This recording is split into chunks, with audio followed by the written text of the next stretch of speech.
The Poison Teacup Mystery. Dear listeners, welcome back to Tea Time Mysteries. I'm your host Henry, and I'm glad you're here.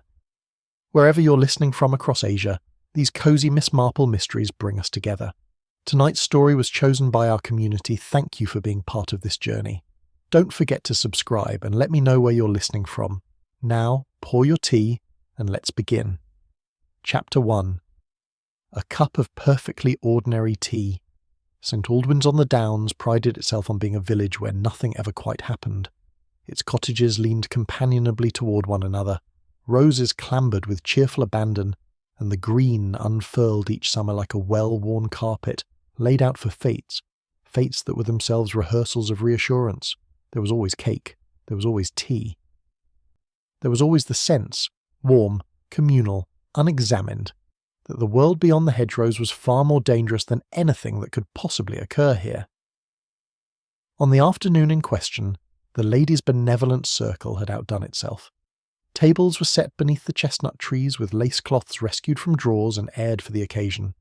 China cups, each with a different floral rim, were arranged in hopeful ranks, and a tiered stand of sponge cakes and lemon drizzle occupied the centre like a benevolent monarch. It was Mrs. Bantry's idea to hold the tea on the green rather than in the village hall.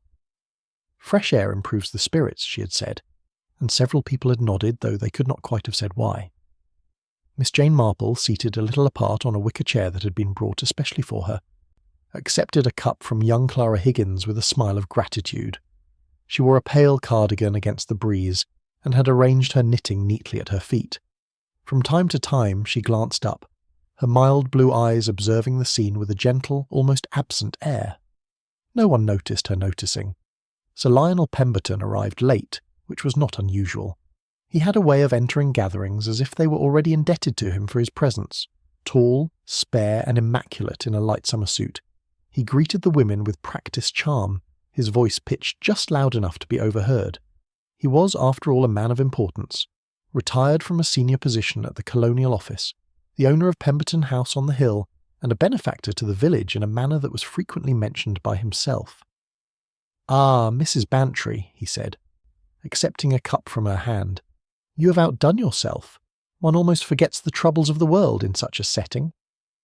Miss Marple noted that he did not drink immediately. He spoke, smiled, accepted a slice of cake, and only then lifted the cup. It was a small thing, the sort of thing that would have escaped most notice. But small things had a way of being rather important. Conversation flowed as it always did. Remarks about the roses, speculation about the weather, and the comfortable exchange of village intelligence disguised as concern.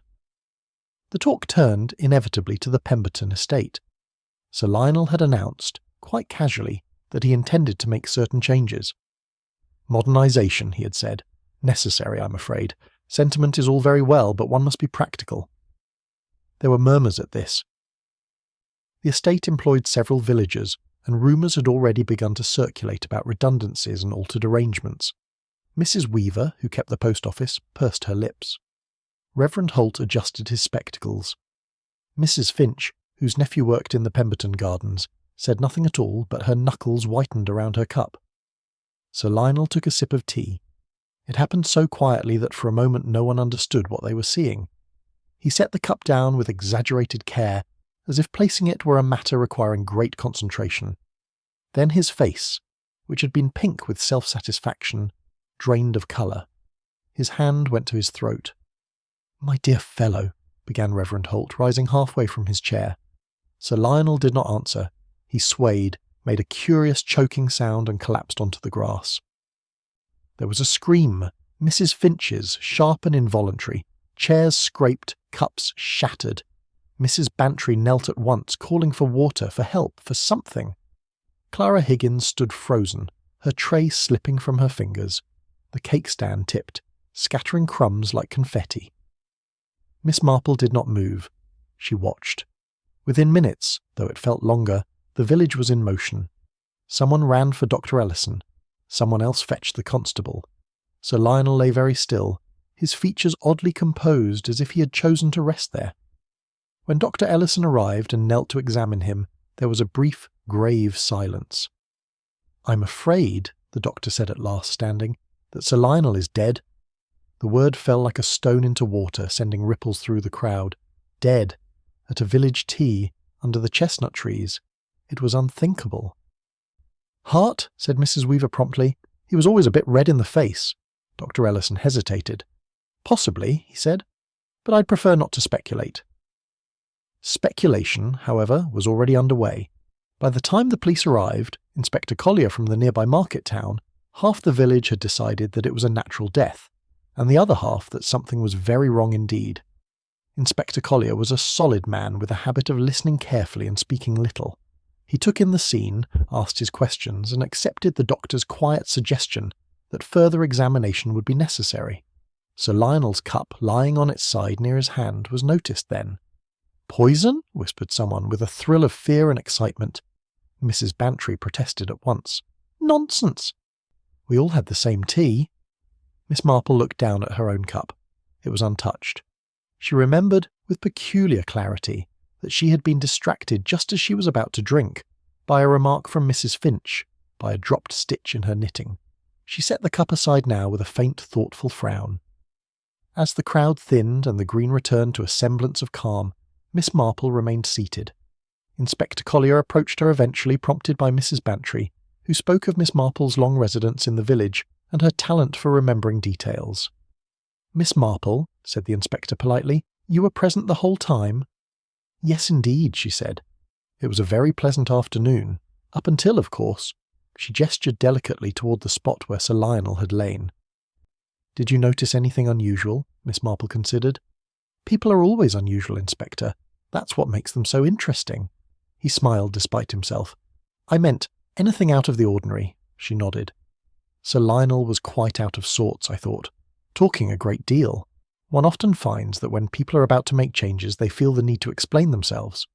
She paused. "And he didn't care for the cake." Inspector Collier raised an eyebrow. "The cake?" "He only took a very small piece," Miss Marple said. "Some people are like that. They're careful about what they consume."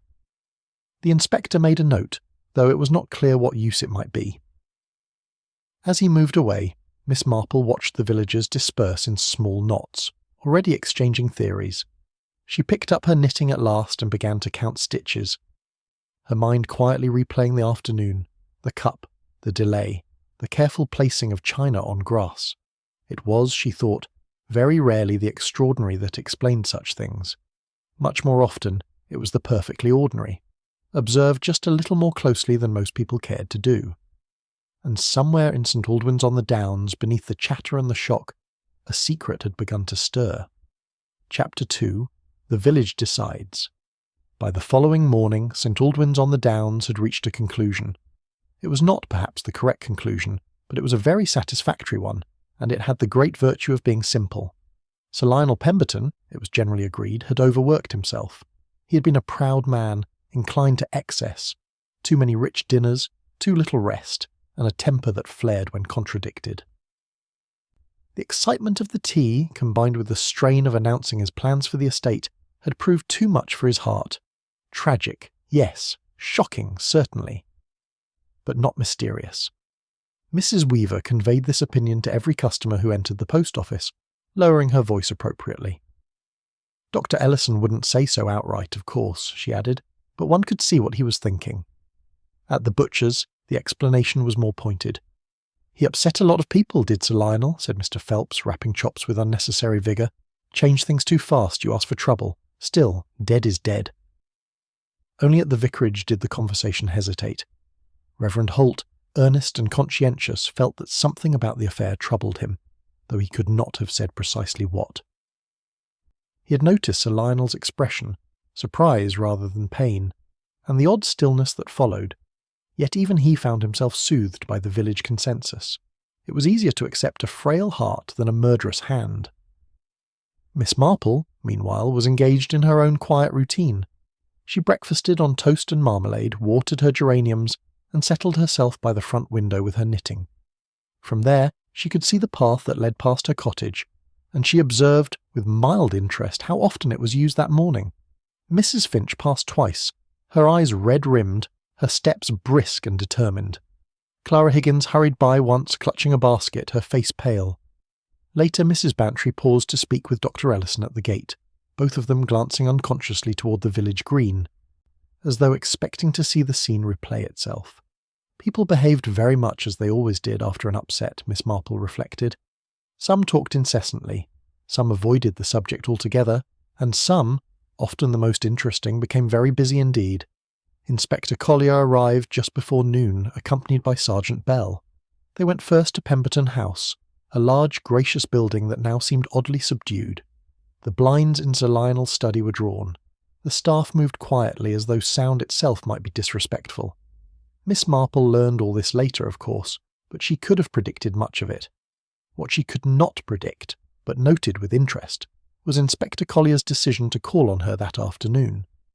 "I hope I'm not disturbing you," he said, removing his hat. "Not at all," Miss Marple replied. "I was just correcting a mistake in my knitting. One must be very careful with patterns." He accepted the offered chair. "I wanted to ask you a few more questions about yesterday." "Of course." "You said Sir Lionel didn't care for the cake." Miss Marple smiled faintly. "Not particularly, no." "And you noticed he delayed drinking his tea?"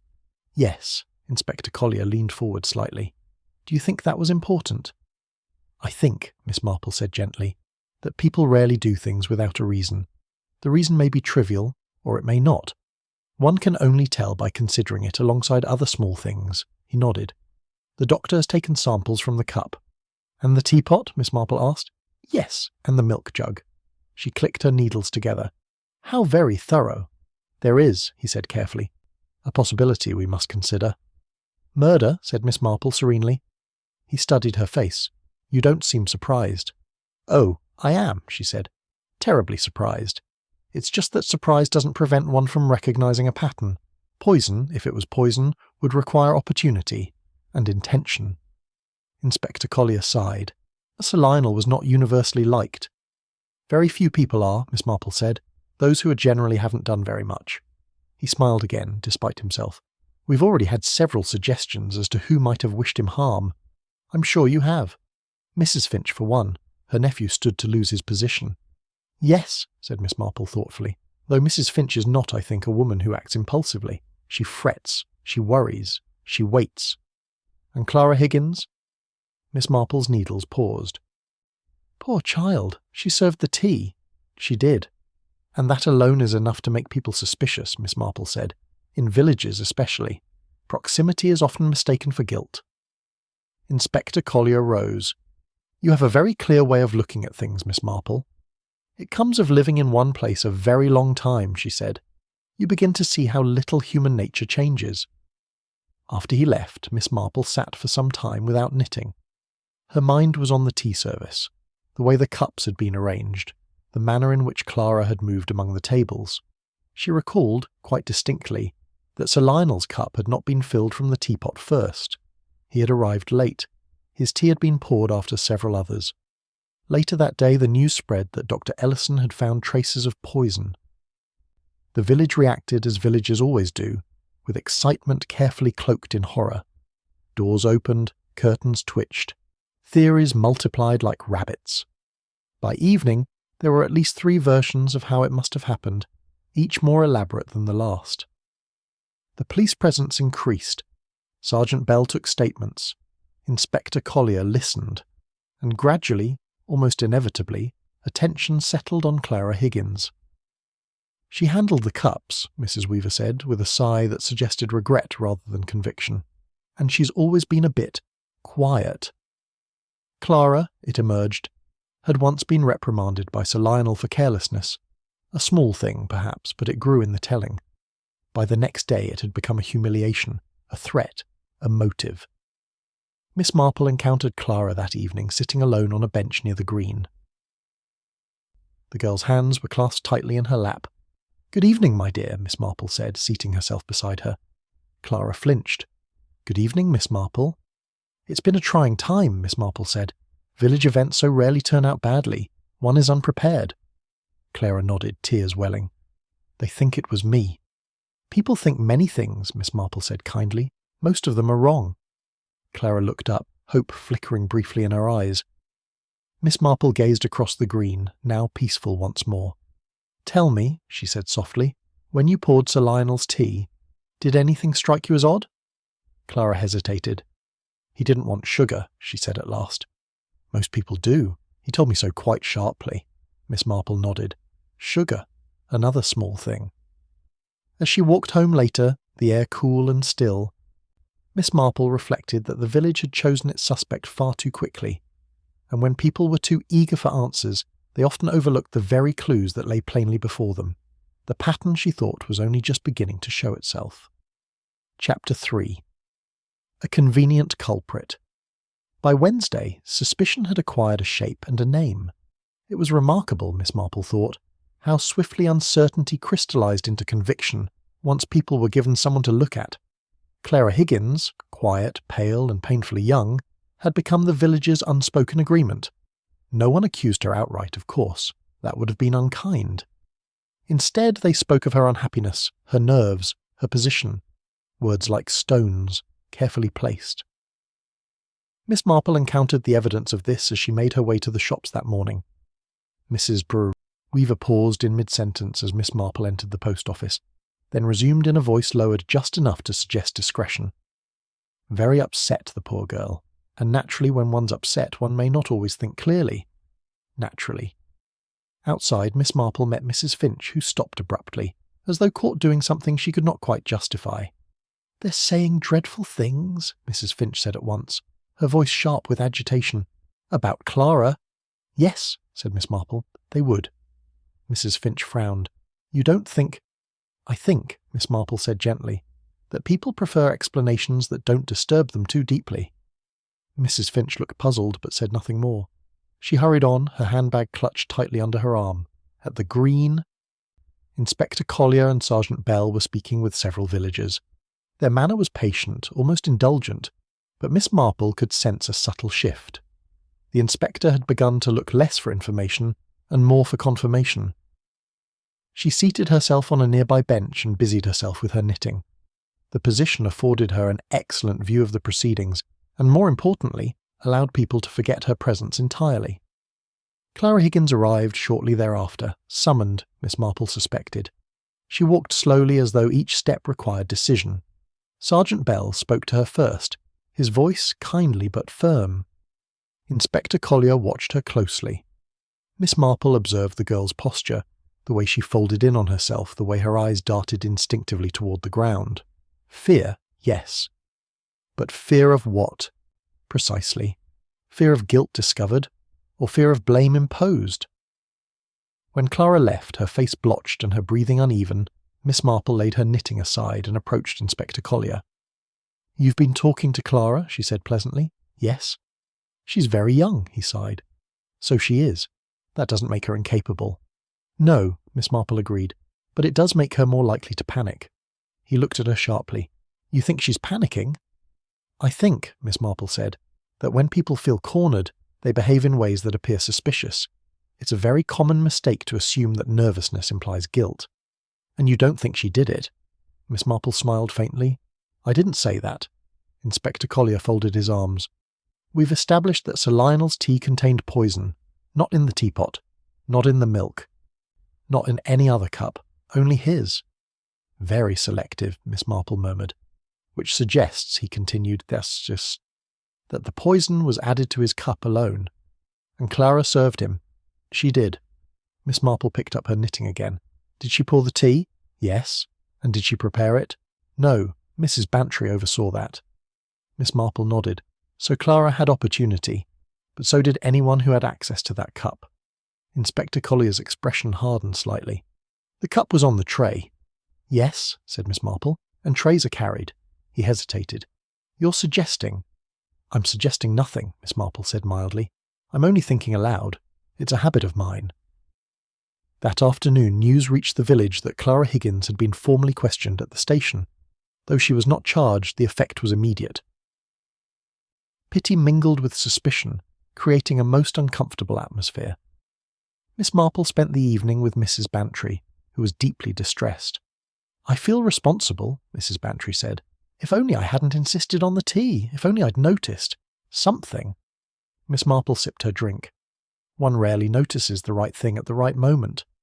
Mrs. Bantry dabbed her eyes. Sir Lionel could be difficult, but murder? Yes, said Miss Marple quietly. People seldom murder strangers. It's usually someone they know rather well. Mrs. Bantry looked at her sharply. You think it was personal? I think, Miss Marple replied, that poison almost always is. On her way home, Miss Marple paused near the village green. The chestnut trees rustled softly. The grass bore faint marks where chairs had stood, where a man had fallen. She knelt with some difficulty and examined the ground. There, half hidden among flattened blades, lay something small and white. A sugar cube. She picked it up carefully, turning it over between her fingers. It was slightly discoloured on one side, as though it had been damp. Sugar dissolved easily. Sugar also masked bitterness. Sir Lionel had not wanted sugar. Unless, Miss Marple thought, someone had insisted. The next morning brought a new development. Dr. Ellison confirmed that the poison was tasteless when dissolved properly, but could be detected if insufficiently mixed. Sugar, however, would conceal the residue.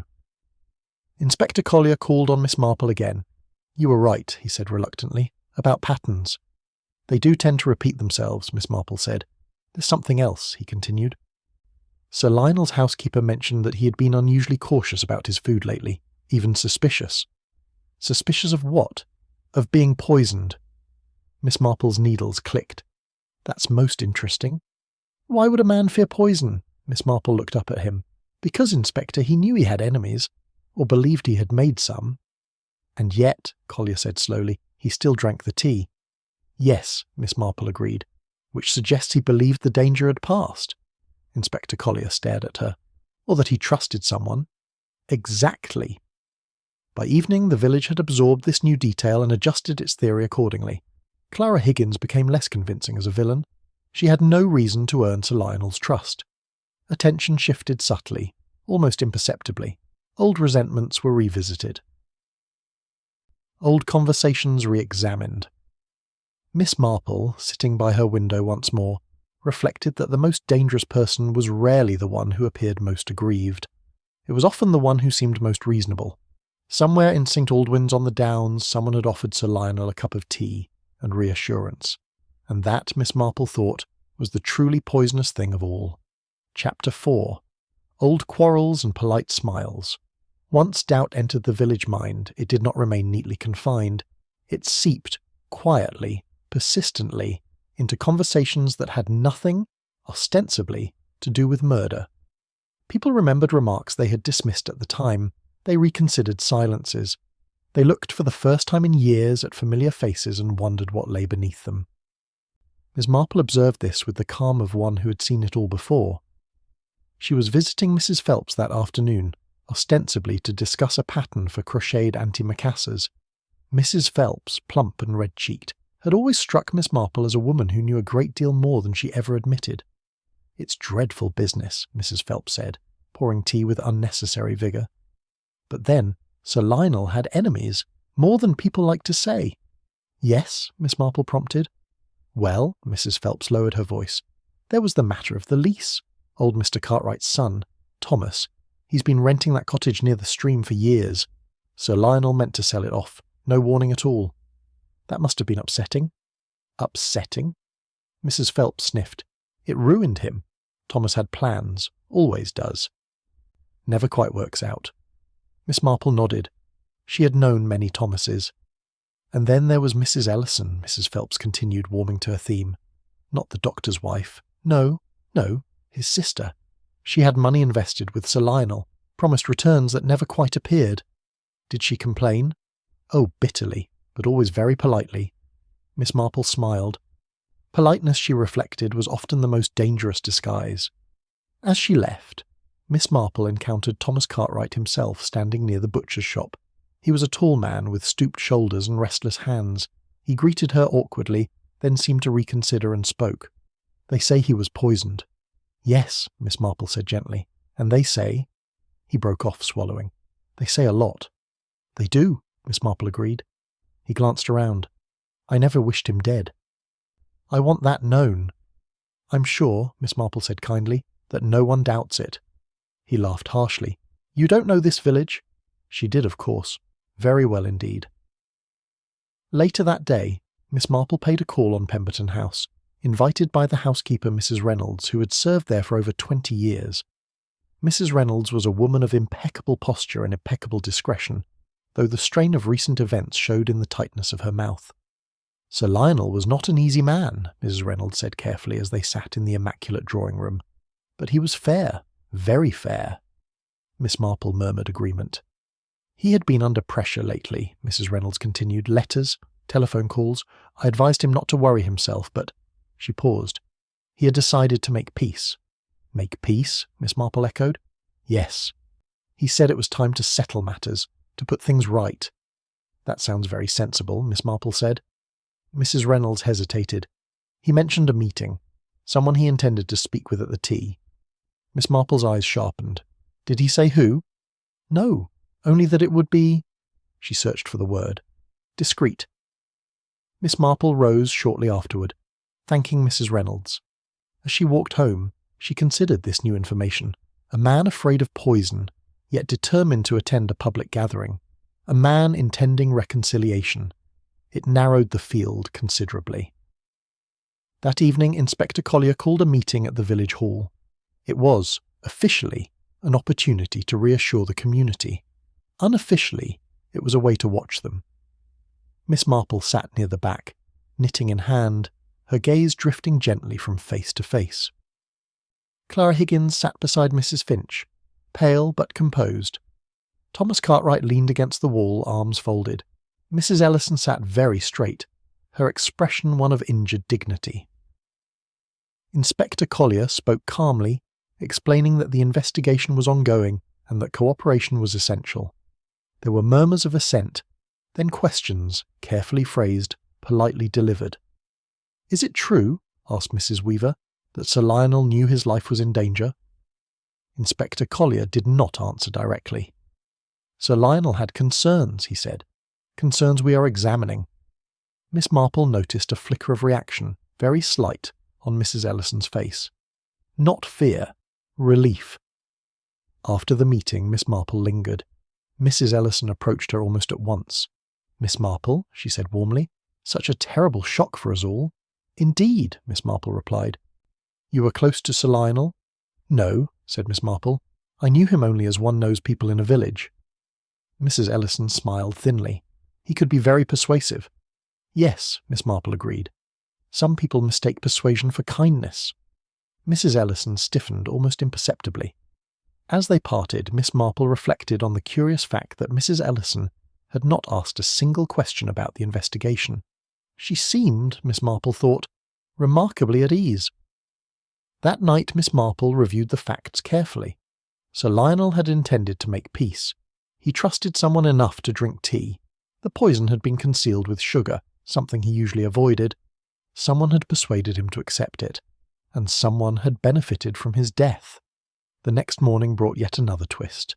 Inspector Collier arrived early, his expression grave. We've discovered something, he said. Sir Lionel altered his will. Miss Marple's needles paused. Recently? Very recently, 2 days before his death. And the beneficiary? Inspector Collier hesitated. Mrs. Ellison. Miss Marple closed her eyes briefly. It was, she thought, almost too neat. But, Collier continued, she has an alibi. She claims she never went near the tea table. Miss Marple opened her eyes. Claims are very interesting things, Inspector. You think she's lying? I think, Miss Marple said softly, that the truth often lies in what people do not consider worth mentioning. Inspector Collier stared at her. Such as? Miss Marple smiled faintly. Such as offering someone sugar, out of kindness. As he left, Miss Marple returned to her knitting, her mind already moving ahead. The village, she knew, was still looking for someone angry enough to kill. But anger, she reflected, was rarely patient enough for poison, and the most dangerous emotions were those that dressed themselves as reconciliation. The final pattern was forming now. All that remained was to test it. Chapter 5. The Small Courtesy. Miss Marple had always maintained that the smallest courtesies were often the most revealing. A chair drawn back at precisely the right moment, a cup refilled without being asked, a remark offered as though in passing. These were the habits that betrayed character far more reliably than grand gestures ever could. It was with this conviction firmly in mind that she set out the following morning to call upon Mrs. Ellison. The doctor's house stood at the edge of the village, a tidy red brick building with clipped hedges and an air of restrained propriety. Mrs. Ellison received Miss Marple in the drawing-room, rising at once with a smile that was warm, attentive, and just a little too swift. "My dear Miss Marple," she said, "how kind of you to come. Such dreadful days, we must cling to one another, mustn't we?" "Yes," Miss Marple agreed, settling herself. "In times of distress, kindness becomes especially important." Mrs. Ellison rang for tea. She poured it herself, her movements precise, practised. Miss Marple noted the china, a match set, pale blue with gold rims. Sugar was placed prominently between them. "Do you take sugar?" Mrs. Ellison asked. "Usually 1 lump," Miss Marple replied. Mrs. Ellison dropped 2 into the cup without comment, then caught herself. "Oh, how careless of me. You said 1. "It doesn't matter at all," Miss Marple said gently. "I'm sure it will be very pleasant." Mrs. Ellison smiled, but there was a flicker of something, impatience perhaps, before she resumed her composed air. They spoke of neutral things at first. The weather, the strain on the village, the poor state of Clara Higgins.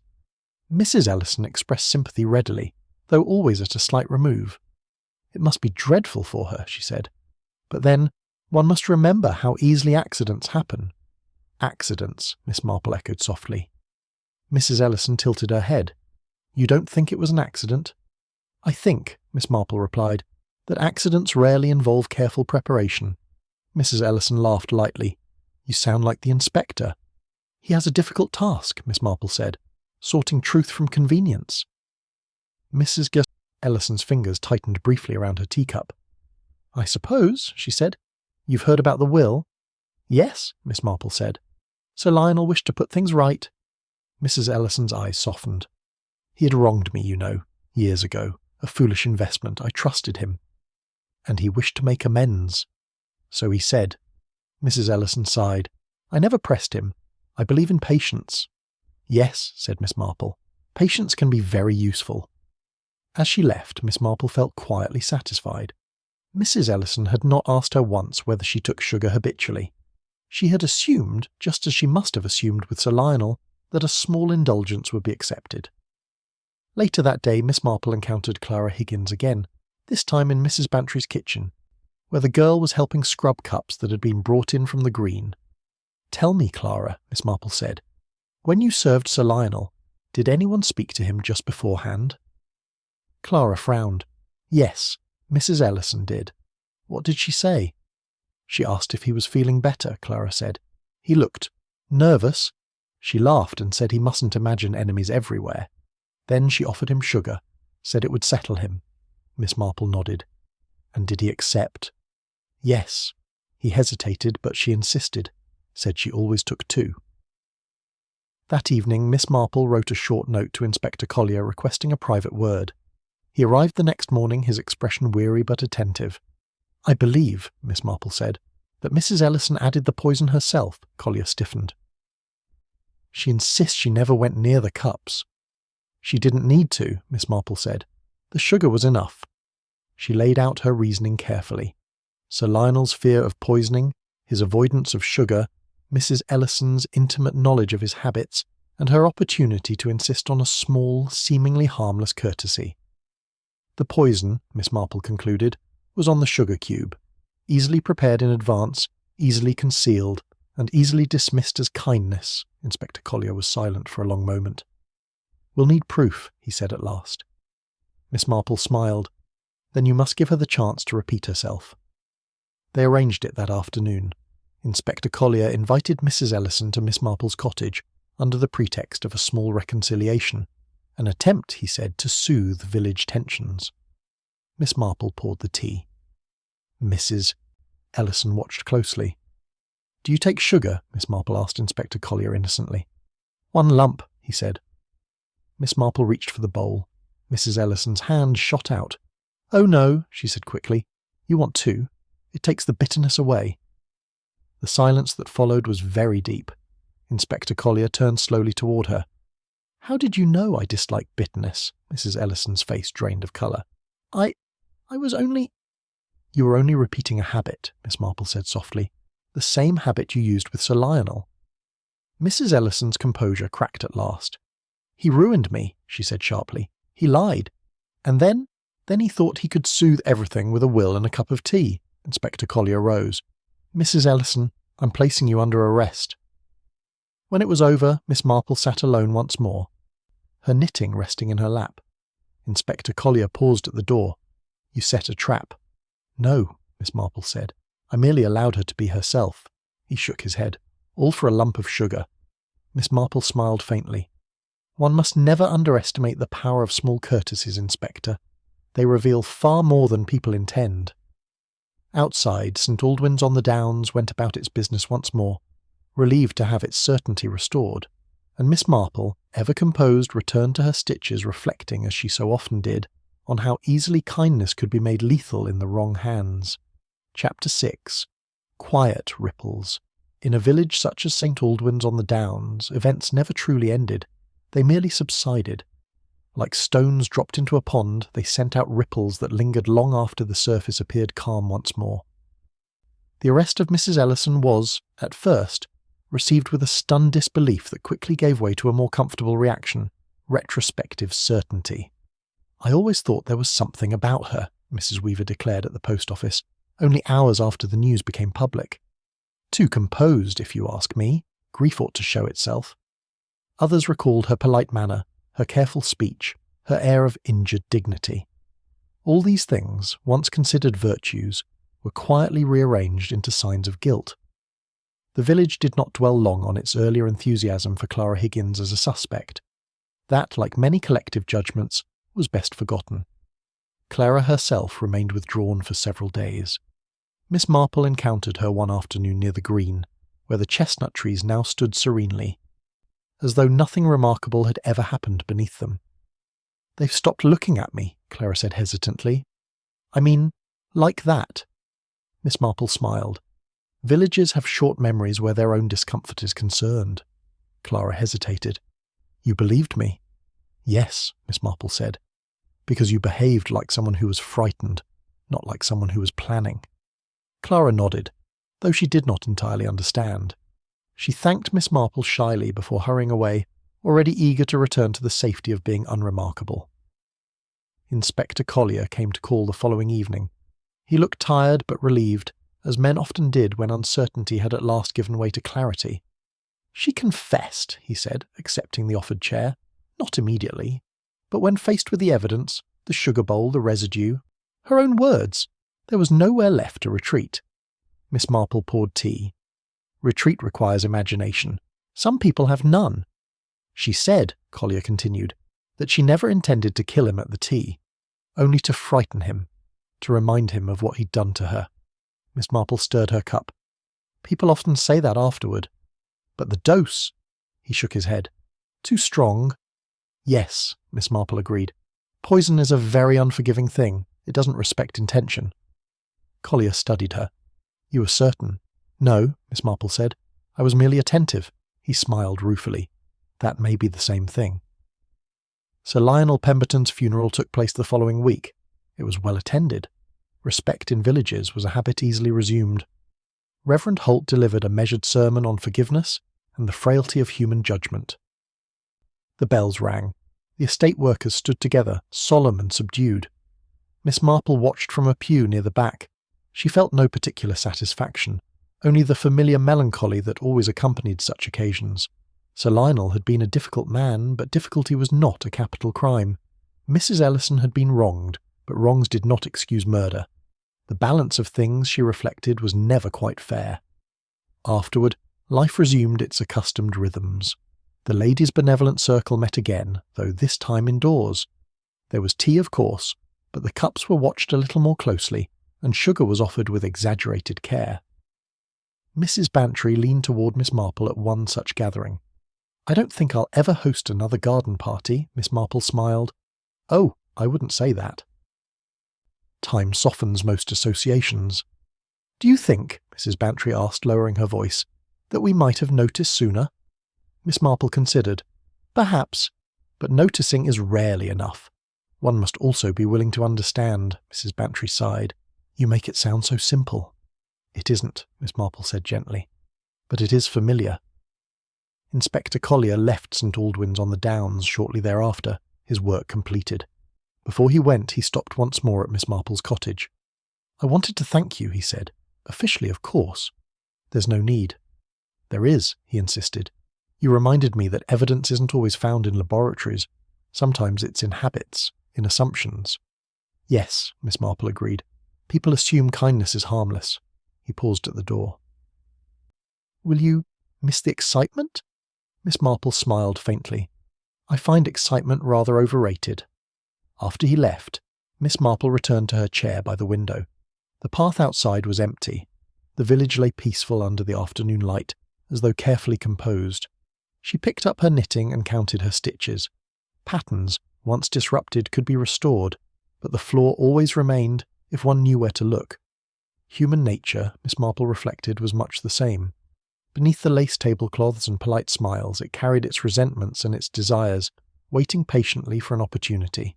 She set her teacup aside, untouched, and smiled to herself. The village of St. Aldwyn's on the Downs would in time forget the poisoned teacup, but Miss Marple never did.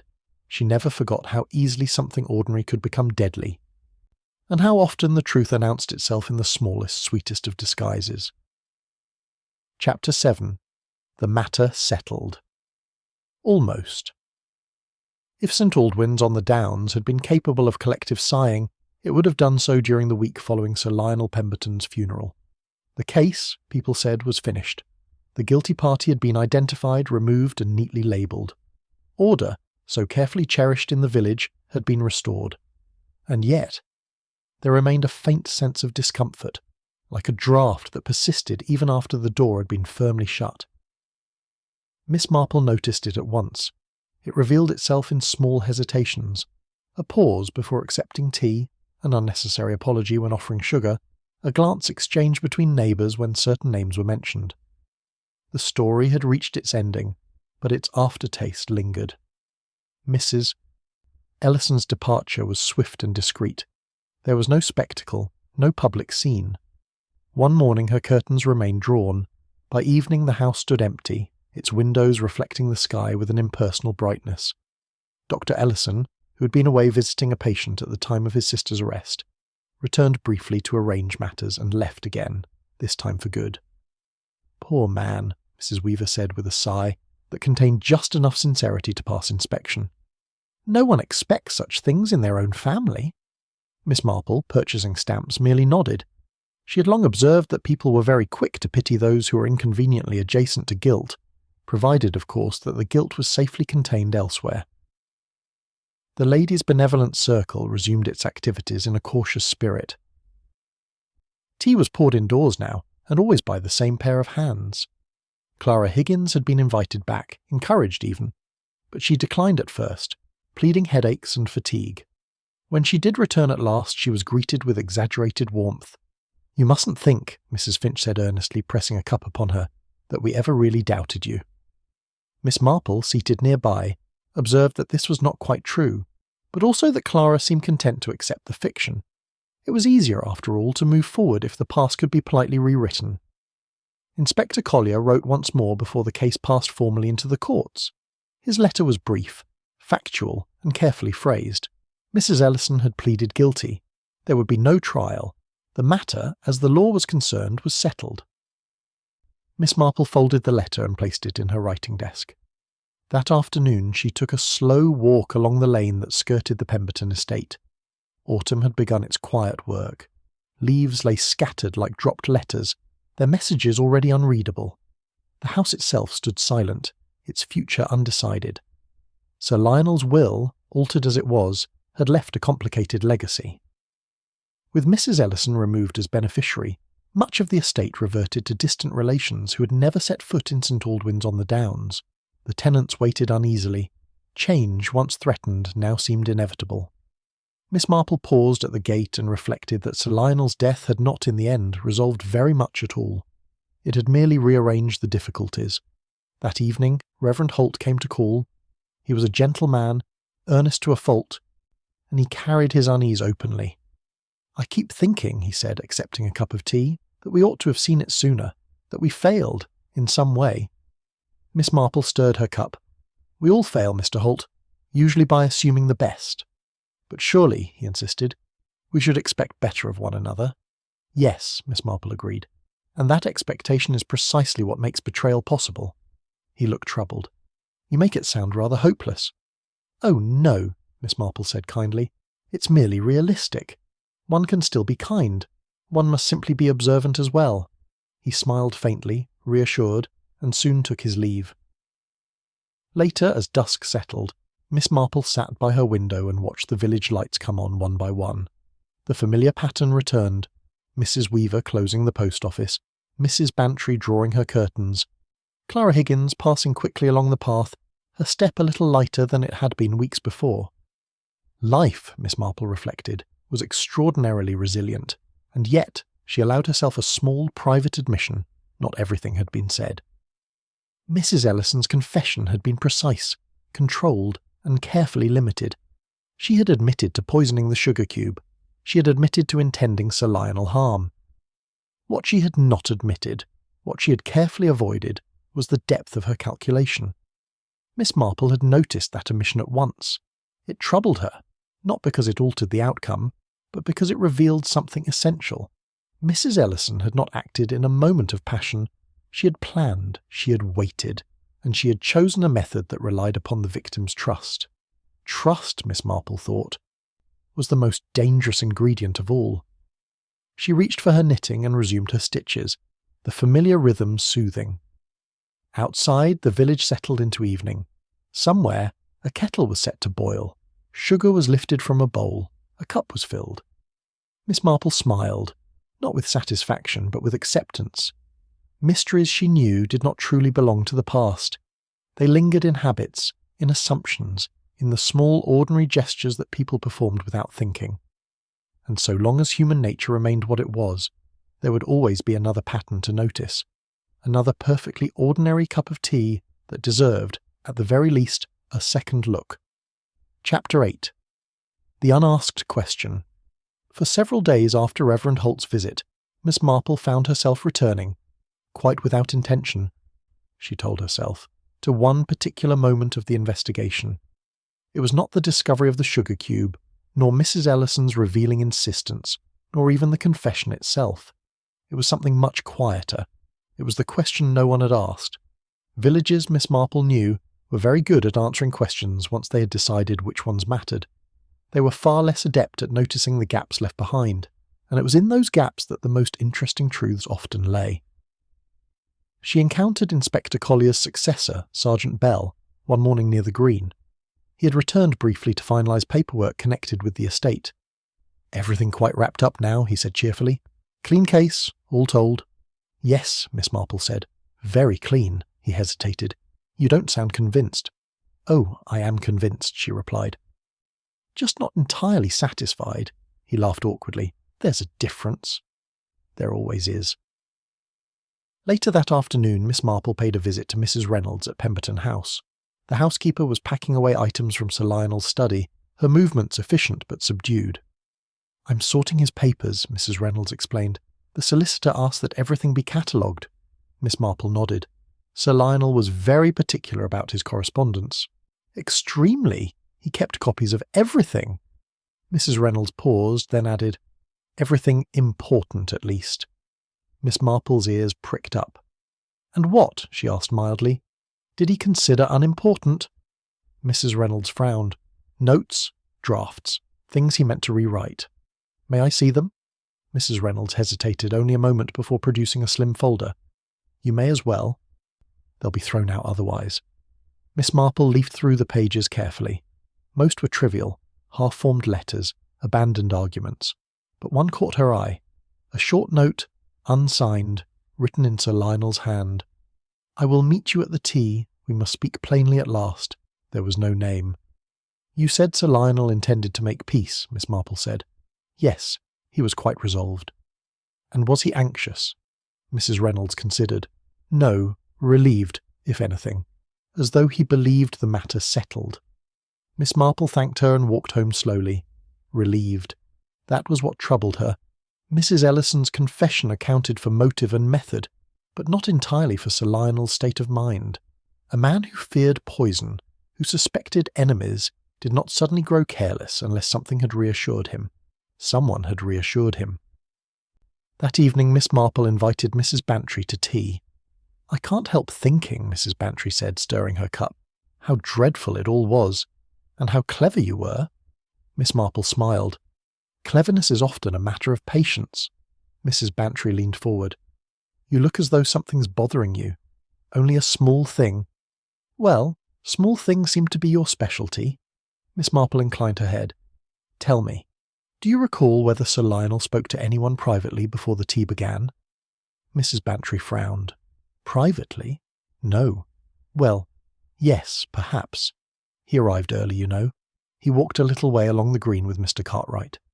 "Thomas Cartwright?" "Yes, I'd forgotten. They were quite earnest. I assumed it was about the lease." Miss Marple felt the familiar click of a pattern aligning. "And did Sir Lionel seem distressed afterward?" "No," Mrs. Bantry said slowly. "Quite the opposite. He seemed calmer, almost cheerful." After Mrs. Bantry left, Miss Marple sat very still. Thomas Cartwright. The ruined plans, the quiet bitterness, the man who had insisted, unprompted, that he had never wished Sir Lionel dead. Miss Marple recalled their brief encounter. His anxiety had been genuine, but anxiety, she knew, did not preclude other emotions. The next morning she called on Thomas Cartwright. He received her awkwardly in his small cottage, clearly surprised, but not displeased. "I won't keep you long," Miss Marple said. "I only wish to clarify something." He shifted his weight. "About Sir Lionel?" "Yes, you spoke with him before the tea." Thomas nodded. "I did." "And the conversation went well?" He hesitated. "He said he'd reconsider the sale, that he'd help me, give me time." Miss Marple watched his face closely. "That must have been a relief." "It was," he said simply. "Enough?" Miss Marple asked gently. "To make you trust him again?" Thomas looked at her sharply. "What are you suggesting?" "Nothing at all," Miss Marple said. "Only that trust can be renewed very quickly, sometimes too quickly." She rose to leave. At the door she paused. "Did Sir Lionel take sugar in his tea before that day?" Thomas frowned. "No, he always said it dulled the taste." Miss Marple smiled. "Thank you." As she walked home, the unasked question answered itself at last. Mrs. Ellison had prepared the poison. Of that there was no doubt. But Sir Lionel's sudden confidence, his willingness to accept reassurance, sugar, kindness, had been encouraged earlier. Someone had convinced him that the danger was over, someone who genuinely benefited from his renewed trust. Thomas Cartwright had not poisoned Sir Lionel, but he had unwittingly made the poisoning possible. Miss Marple reflected not for the first time that guilt was not always confined to the act itself. Sometimes it lay in words spoken with relief, in forgiveness accepted too readily, in trust offered where caution might have saved a life. The law would never trouble Thomas Cartwright, nor should it. But the pattern, Miss Marple thought, was now complete in every sense. She returned to her cottage, poured herself a cup of tea and left it untouched. Some questions she knew were better left unspoken, not because they lacked answers, but because they revealed too much about the quiet complicity of human nature. And that, she reflected, was the most unsettling mystery of all. Chapter 9. Shadows of the Past. Even after the arrest of Mrs. Ellison, Miss Marple found herself haunted, not by fear, nor by doubt, but by memory. The village seemed calm, but she knew better. Calm was never complete. There were always shadows beneath the surface, waiting for the slightest disturbance to ripple through the social fabric. She sat by her window one afternoon, knitting quietly, as the sun angled low across the village green. The chestnut trees cast long, delicate shadows, and the air carried a faint crispness of early autumn. Children played at a distance, their laughter drifting like fragments of sound that seemed at once ordinary and out of place. Miss Marple's mind wandered back to the first day of the tea. She remembered Sir Lionel's expression, the peculiar mixture of hesitation and politeness, the way he accepted reassurance without question. That small gesture, accepting sugar when he had always avoided it, had been the key. But the key alone was never enough. Her eyes settled on Clara Higgins, who was walking past the window with a basket of groceries, The girl's head was held a little higher these days, and there was a tentative confidence in her step. Miss Marple smiled faintly. The village had exonerated her, but she remembered how easily panic could be mistaken for guilt. It was then that she thought of the old quarrels, the petty resentments, and the grudges buried beneath polite smiles. Each village resident carried one or more, some carefully hidden, others scarcely acknowledged even to themselves. These small secret motives were like tinder waiting for a spark. Miss Marple decided it was time to revisit a few conversations she'd overheard, small remarks that had seemed insignificant at the time but now felt pregnant with meaning. One such remark had come from Mrs. Bantry, spoken with casual concern about a missing letter and an unpaid debt. Another had come from Mr. Phelps, the butcher, who had mentioned quietly that he never trusted outsiders with the estate. Patterns emerged slowly, delicately. Each piece of information, like a stitch in knitting, contributed to a greater whole. It was never abrupt, never violent. It was observation and deduction, the quiet work of understanding human nature. By evening, Miss Marple's reflection brought her to a subtle conclusion. While Mrs. Ellison had committed the act, the undercurrent of past grievances had shaped the village's atmosphere. Each resident had contributed in some measure to the conditions that allowed malice to flourish. That, she knew, was a truth far harder to remedy than the act of a single person. She rose, walked to the garden, and picked a few late blossoms of her geraniums, noting the resilience of nature. Even in a place where human behaviour could twist and wound, life continued with its quiet persistence. And in that persistence, she found comfort. Returning indoors, Miss Marple poured herself a cup of tea. This time she added sugar sparingly, mindful of the lessons of the past weeks. She took her first sip, savouring the warmth, the ordinary sweetness, and the stillness that had returned to the village. Outside, St. Aldwyn's on the Downs settled into night, quiet and undisturbed.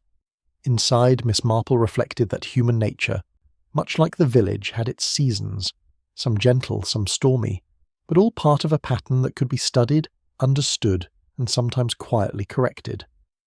And so she sat, knitting and observing, the soft ticking of the clock marking both the passage of time and the enduring mysteries that lay within the hearts of her neighbours.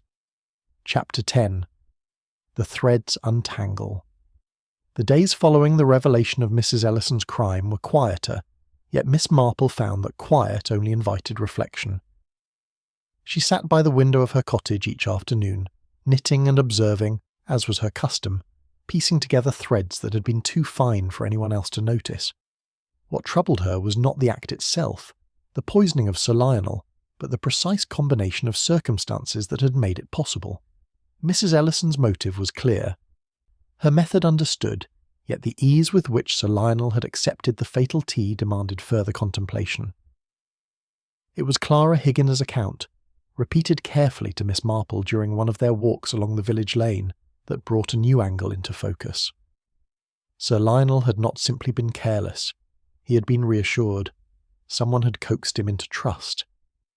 Miss Marple considered who among the villagers had the subtlety and presence to offer such reassurance.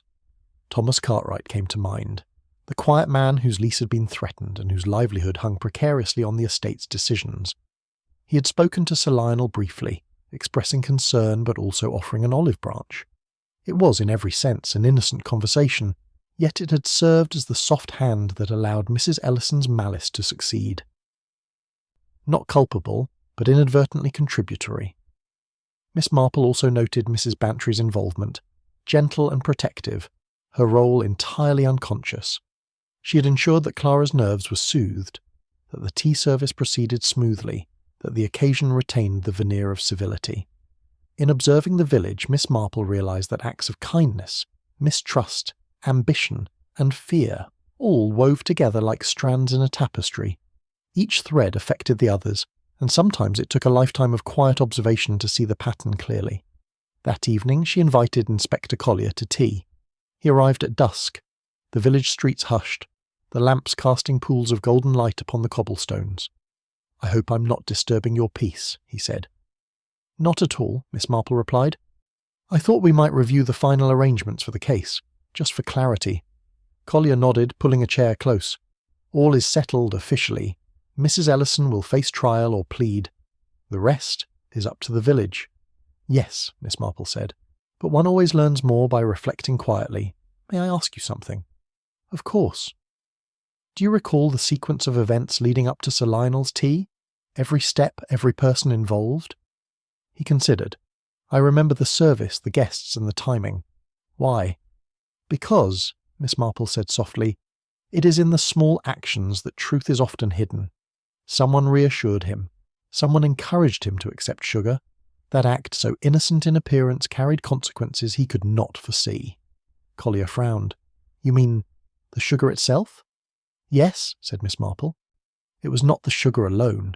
It was the reassurance, the gentle persuasion, kindness, offered without suspicion, that allowed malice to succeed. Collier shook his head, trying to follow the subtleties. It seems almost too simple. Simple things, Miss Marple replied, are often the most profound. People assume that danger must announce itself with violence or loud threats, but danger and guilt often hide beneath the ordinary. The unremarkable gesture, accepted without question, becomes the instrument of tragedy. Inspector Collier sipped his tea thoughtfully, the words sinking in. And the village, they never noticed. They noticed in fragments, Miss Marple said, but fragments cannot reveal the whole. One must gather them, consider them together. Only then does the pattern emerge. Outside, the last light of day faded, and the village settled into quiet. Inside, Miss Marple's eyes gleamed with the satisfaction of understanding. She did not feel triumphant. Rather, she felt the calm clarity that came from seeing how human nature, in all its complexity, could be untangled. And now, she said quietly, the threads lie revealed. Each action, each choice, has contributed to the tapestry. What remains is only the careful observation of consequences and the gentle administration of justice. Inspector Collier nodded, understanding at last the subtlety of the work Miss Marple had performed. It was not simply about crime, nor even punishment. It was about human nature itself, and how the smallest gestures could yield the gravest outcomes. Miss Marple returned to her knitting, content to let the evening fall. The village bathed in twilight. She had seen the patterns, understood the motives, and recognised the consequences. All that remained was the quiet settling of affairs, and the eternal rhythm of life in St. Aldwyn's on the Downs. Chapter 11. Subtle Tests. Miss Marple always preferred subtlety to confrontation. She had learned, over many years, that human behaviour revealed more in ordinary moments than in moments of accusation. With Mrs. Ellison safely removed from the village, the focus shifted to the small inconsistencies, the quiet gestures, and the habitual behaviours that often betrayed hidden truths. She began her day with a visit to the village green. The air was crisp, and the chestnut trees had begun shedding their leaves. Villagers went about their business, careful to maintain civility, though Miss Marple noticed small hesitations, the brief glances at her as if to measure her attention. Clara Higgins passed by carrying a basket of laundry. Miss Marple nodded politely. "How are you feeling today, Clara?" "Better, thank you, Miss Marple," the girl replied, smiling shyly. "Good. Keep up with your knitting and your walks. They do wonders for the nerves." Clara nodded again and hurried along, leaving Miss Marple to observe the village from a distance. Her first subtle test involved Mrs. Bantry. She invited the lady for tea, careful to speak of neutral topics, the weather, the garden, and the state of the post office. Miss Marple watched Mrs. Bantry's reactions closely, the slight tightening of the mouth when Sir Lionel's name was mentioned, the brief pause before agreeing with any statement regarding the Pemberton estate. "People rarely lie outright, you know," Miss Marple said gently. "They usually allow their habits to speak for them." Mrs. Bantry nodded, smiling faintly. "Yes, patterns emerge if one watches closely enough." "Exactly," Miss Marple thought, her eyes twinkling. Observation often prompted revelation without accusation. Her next test involved Thomas Cartwright. She visited his small cottage under the guise of discussing garden matters. They spoke of the autumn leaves, the health of his apple trees, and the peculiar weather of late. Miss Marple introduced a seemingly irrelevant question. "Do you ever offer sugar to guests in tea?" she asked lightly. Thomas blinked, startled by the sudden focus on a trivial detail. "Well, yes, sometimes. But why?" "Oh, "Just curious," Miss Marple said softly, stirring her own tea. "People have habits. They can reveal character if you watch carefully." He laughed nervously and offered no further explanation. Miss Marple filed the reaction away quietly in her mind. Later, she invited Dr. Ellison for tea. They spoke of general health matters, the mild annoyances of village life, and the peculiarities of late autumn colds. At the right moment, Miss Marple poured his tea and innocently asked, "Do you prefer sugar, Dr. Ellison?" He hesitated. "2 lumps, please," he said cautiously. "Ah," Miss Marple murmured, "a careful measure. I suppose one can learn a lot from such minor preferences." The pattern was becoming clearer. Each person's habits, the casual gestures, the small courtesies, the ingrained tendencies, revealed more than their words ever could. Mrs. Bantry, Thomas Cartwright, Dr. Ellison, all were innocent of the act itself, yet each had played a subtle role in shaping the circumstances that allowed the crime to occur. By evening, Miss Marple returned to her cottage, satisfied that the village's psychological map was complete. She sat by the window knitting while outside the lamplights flickered along the cobbled streets. She had observed, noted, and gently tested. The threads were aligned. The tapestry of human behaviour lay before her, intricate and revealing, and now she thought it was almost time. The final test would soon follow, the one that would provoke the critical reaction necessary to reveal the truth completely. Miss Marple's gaze drifted across the garden. The leaves rustled softly in the wind. Patterns, she reflected, were hidden in ordinary places. Observing them required patience, subtlety, and a willingness to see what others overlooked. She smiled faintly, returning to her knitting. Soon the last pieces would fall into place, and the village would learn the final truth behind the poisoned teacup. Chapter 12. The Final Trap. Miss Marple had long understood that the truth seldom revealed itself directly. People could be clever, cautious, and deliberate, but they could not always control the smallest reflexes, the subtlest gestures, the unconscious signals of conscience. And it was precisely these minor betrayals that she intended to observe. She invited the remaining key villagers to her cottage for tea. The gathering was casual, carefully presented as a small social visit. Mrs. Bantry arrived first, followed by Thomas Cartwright and then Dr. Ellison. Clara Higgins was nearby, assisting quietly with serving the tea, though she remained in the background, her nervous energy subdued by recent events. The tea table was arranged in Miss Marple's usual meticulous fashion. The cups were set, the sugar bowl placed between them, and the kettle remained hot on the stove. Nothing appeared unusual, yet everything was designed to elicit a reaction. Miss Marple served herself first, selecting a single lump of sugar. She then poured for her guests with studied care, noting their habits, their glances, their body language. "Do any of you prefer sugar in your tea?" she asked lightly, as though in passing. Dr. Ellison responded immediately. 2 lumps, please." Thomas Cartwright hesitated, then accepted 1 lump, brushing his fingers over the rim of the cup, a gesture Miss Marple noted carefully. Mrs. Bantry's hands trembled ever so slightly as she added sugar to her own tea, a small, almost imperceptible sign that Miss Marple filed away in her mind. "You see," Miss Marple said softly, "people reveal much more than they intend in ordinary circumstances. One's habits, one's attentiveness, these speak louder than words." She sipped her own tea, then leaned back in her chair, knitting idly. "I often find that it is the smallest gesture, offering sugar, for example, that exposes character. It is in the ordinary where truth hides." Her words seemed innocent, but they carried weight. Miss Marple observed closely as subtle tension spread across the table. Eyes flickered, hands fidgeted. The casual, polite air could not mask what lay beneath. Finally, Miss Marple spoke again, her voice calm, yet carrying the precision of a carefully placed chess move. "Sir Lionel was poisoned," she said softly, "through the sugar. We know this."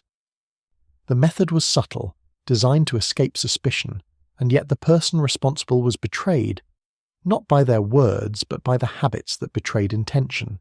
She paused, allowing the silence to settle.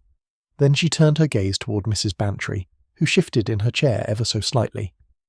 "Mrs. Bantry," Miss Marple said gently, "you were never involved directly, but your attentiveness allowed certain assumptions to go unquestioned. You offered reassurance, and with it, the very ordinary act that became the instrument of mischief." Mrs. Bantry blinked, her lips pressed tightly together. I only wanted to be helpful, she said. Exactly, Miss Marple murmured. And sometimes helpfulness can be dangerous if combined with malice elsewhere. Miss Marple then turned to Thomas Cartwright. You too were innocent. Yet you spoke with Sir Lionel just before the tea began. Your words reassured him, eased his suspicion, unknowingly preparing the ground for the crime. Thomas's jaw tightened, and he nodded slowly. I never imagined, he began. No, Miss Marple interrupted kindly. You could not have. That is why observation is necessary, not blame. Finally she addressed Dr. Ellison. And you, sir, have been careful and polite, revealing nothing in your habitual gestures. But even you, in your attentiveness, cannot change the course of events already set in motion. She set her knitting aside and rose. It is curious, is it not, how ordinary habits, tea, sugar, polite conversation, can conceal both innocence and guilt. The poisoned teacup was a very simple thing, but the pattern of human behaviour surrounding it was far more complex. Her guests absorbed her words, the subtle tension lingering like a shadow over the room. Miss Marple smiled faintly, quietly satisfied. She had not needed forceful interrogation. The truth had revealed itself in the habitual, the everyday, and the small courtesies of life. After a moment she poured herself another cup of tea, this time without sugar, and turned toward the window gazing at the village bathed in evening light. The threads of motive, opportunity, and human nature had been aligned and observed. The tapestry of the crime, complete in her mind, needed nothing more. And now, she thought, the village could return to its quiet rhythm, having seen the subtle forces that shape behaviour, the small gestures that betray intention, and the ordinary acts that can, in the wrong hands, become deadly. The poisoned teacup had revealed far more than its contents. It had revealed the patterns of trust, habit, and human nature, the very things Miss Marple had always studied so quietly, so carefully, and so well.